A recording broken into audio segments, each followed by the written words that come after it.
করি।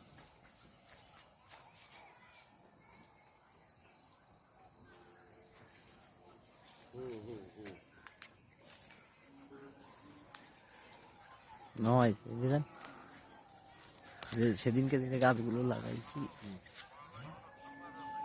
না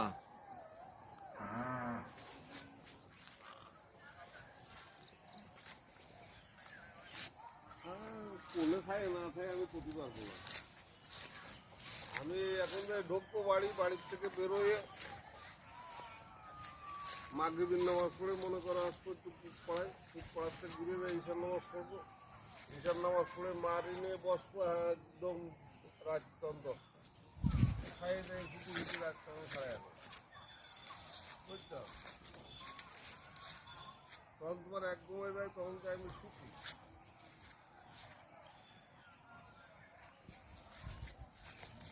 না। ওই বয়সে আমি একবারে উঠি সাড়ে 4:30 উঠে তাহাজ্জুদ নামাজ পড়ে কোরআন শরীফ পড়ে তারপরে মসজিদে করলাম। মসজিদকে ধরে আর বাড়ি যায় না, ওই একটা, হ্যাঁ ওই একটা হাঁটতে হাঁটতে